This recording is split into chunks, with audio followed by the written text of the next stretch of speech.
Ассалаумағалейкум достар. Бүгін Қазавзорда біз автосалондағы жүрілген көліктердің бағасына шолу жасаған болатынбыз. Видеоны соңына дейін көріп, комментарий жазып, лайк басып, подписаться батырмасын басуды ұмытпаңыздар. Кеттік.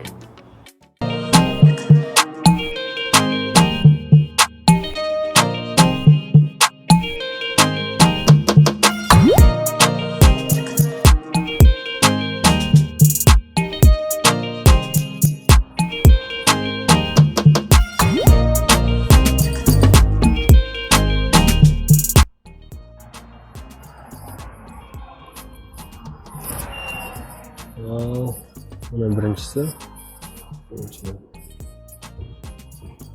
Бұл Lada Granta 2012 жылы автомат, 121 мың километр жүрген, 1.6 объем, почти 2 миллион сұрап тұрген. Кішкене қымбаттау сияқты, бірақ қалап тұрса. Былай. Ары қарай жүретін болсақ, бізде Kia Ceed. Kia Ceed 2014 жылғы. 2014 жылғы 95 мың километр жүрген, 1.6 қозғалтқыш көлемі, автомат. Толығымен автомат екен. Ішін көрсететін болсақ.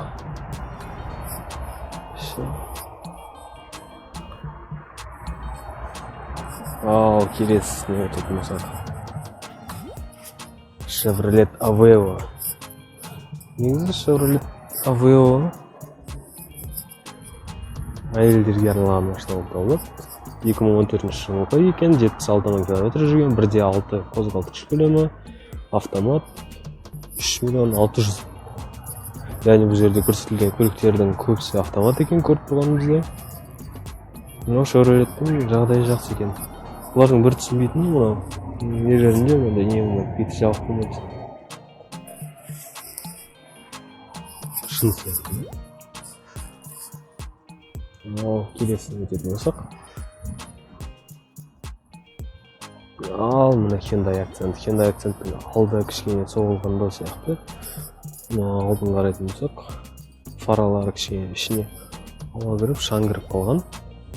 Мына стыктары да келмей тұр. Мына жердегі стыктары да. Шетінен кәдімгі алдынан да көрініп тұрады екен мынайдан кішкене. Алдынан соғылған сияқты. Бұл 1.4 көлемді автомат, 3 миллион 100 мыңға екен. 120 мың километр жүрген. Салоны велюр. Енді Hyundai Accent'тердің шамамен бағасы осындай ғой. Ал келесіне өтетін болсақ. Renault Logan. Renault Logan 2019 жылғы 48 мың километр жүрген, объемы 1.6 автомат. Оғымен автомат қойбасынан. Оның бағасы 5 миллион 200. Кішкене енді бұл көлік бұл санаттағы көлікке қымбаттау деп ойлаймын. Іші велюр. Ал келесі көліктерге өтетін болсақ. Қазір Nissan жұптарға да келеміз. Мына Nissan Tiana. Яғни Nissan'ның ішіндегі Toyota'ның Camry сияқты Nissan'ның Tiana деген көлік, осындай седан көлігі бар. Бұл негізі жақсы көліктердің қатарына жатқызуға болады. Орысша айтқан кезде надежный, сенімді көліктердің қатарына. Яғни оның нелеріне қарайтын болсақ, 2010 жылғы іші кожа, 172 мың километр жүрген, объемы 2.5, қатты жоғары емес, көп шығын кетпейді. И автомат. Бағасы шамамен 5 миллион 100 мың. Яғни осыны алған дұрыс сияқты, егер 5 миллионға алатын болсаң. Renault Logan'ға қарағанда осыны алған дұрыстау сияқты. Енді джипті ұнататын адамдар бар шығар. Сол джипті ұнататын адамдарға арнайы түсіріп кетсек. Бұл Kia, үлкен екен көрініп тұр. Kia Mohave. 2012 жылғы 134 мың километр жүрген, көлемі қозғалтқышының 3.8, автомат, іші кожа, салоны кожадан жасалған, бағасы 8 миллион 400. мың екен, 390 мың. Яғни жаман емес, көлік. Үлкен екен. Үлкен көлік екен. Ал ары қарай кететін болсақ, мынау бізде Kia Sorento. Артында кішкене майысқан жерлері бар екен. Көрініп тұр ма? Артында майысқан жерлері. Ал былайынан жалпы артқы фаралары әлі жаңа, полировка жасалған болса керек. Іші кожа. Іші кожадан жасалған. Жағдайы жақсы кожасының ішіндегі. Мына жерде кішкене майысқан екен. Мына жерде кішкене тас тиген. Тас тиген болса керек. Яғни бұл көлік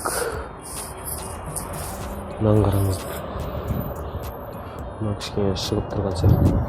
Білмеймін, бұлар сондай бола ма, ондай болмай ма. Бірақ көлік жағдайы жақсы. 2013 жылғы екен. 107 мың километр жүрген. Қозғалтқышының көлемі 2,4, автомат. Бағасы 8,5 миллион. Ал міне, Nissan Juke'тарға келдік. Таза қыздарға арналған көлік болып табылады. Қызымның сырты түсі де қызыл екен өзі. 2014 жылғы 104 мың километр жүрген. Қозғалтқышының көлемі 1,6. И бағасы 4 миллион 400 мың сұрап тұр екен. Алдында сырылған үйлер бар екен, краскілер кеткен жерлер. Қарап тұрсаңыз кәдімгідей. Күнге қарайтын болсақ, көрініп тұр.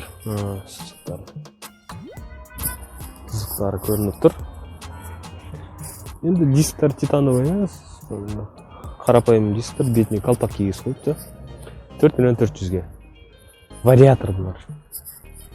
Вариатор ішін көретін болсақ, іші велюр салон. Салон велюровый.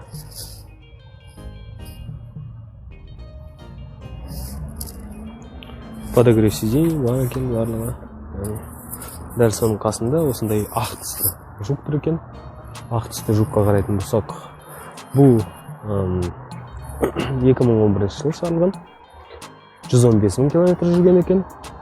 Көлемі 1,5, вариатор. Бірақ бағасы шамамен миллионға көп қосында. 900 мыңға көп екен. 5 миллион 290 мың. Мен байқап тұрған бір разницасы бұл жерде, бұл бір айырмашылығы оның ішіндегі салонында. Мұнда кожа болатын болса, ал ішінде велюровый екен. Сонымен қатар комплектацияда кішкене 1-2 функция қосылған жар, бірақ 1 миллионға бола. Егер қыз адам алып жататын болса, қызылдаған дұрыс деп ойлаймын, өйткені кейін сатқан кезде де қиналмастан сатуға болады. Чем 1 миллионға қымбатын алып, кейін сол бағасын, өзінің бағасын шығара алмастан өйтіп жүргенге қарағанда. Бірақ жалпы айтатын болсақ, мына сырт жағынан Nissan Juke'тың ағында ешқандай дефекттер жоқ сияқты. Жақсы сақталған. Енді мына Hyundai Santa Fe артына 3 литр деген не жабыстырып қойыпты. Полноприводный Hyundai Santa Fe.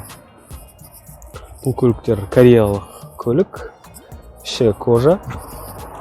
2013 жылғы 111 мың километр жүрген. Автомат. Бұның бағасын 8 миллион 900 мың деп тұр екен. Мына жеріндегі жабатын несі түсқапты. Оны алып қою керек. Бірақ қарасаң барлығын полировка жасап, әдемілеп дайындап қойып сатылымға. Ешқандай бір көзге түсетін кемшілік көріп тұрған жоқпын.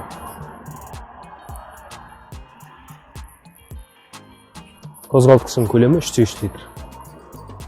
Шынымды айтсам, 3,3 литрді бірінші рет көріп тұрмын. Себебі 2-4 көлік көлемді Santa Fe'лерді сәл нашарлау деп айтатын тоғын қозғалтқышын. Бірақ 3,3-тің қандай екенін точно білмейді екен. Мынаның да мына жерінде несі түсіп қапты. Яғни бұл Toyota барлығын жақсы көретін Toyota. Качество. Качествосына жауап беретін Toyota RAV4. 2014 жылғы.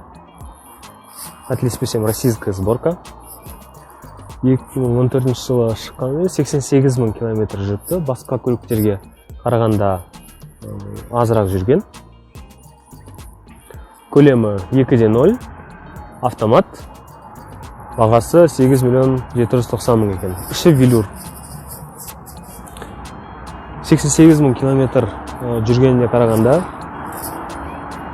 бұл көлік әлі бірталай жүздеген мың километр жүріп беретіні сөзсіз. Шет жақтарында кішкене тас тиген жерлері бар екен. Кішкене тас тиіп сырылған, мысалы мына сияқты сырылған жерлері бар екен. Бірақ ештеңе етпес. Көп не емес. Кішкене полировка жасаған кезде кетуі мүмкін. Тіпті мына жерде кішкене сынған екен, мына жері фарасы екен да. Яғни, достар, біз қазір Hyundai автоцентріндеміз.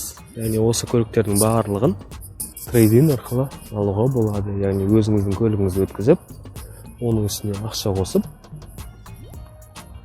алсаңыз болады. Қазірге бүгінге осы көліктерге обзорымыз осы.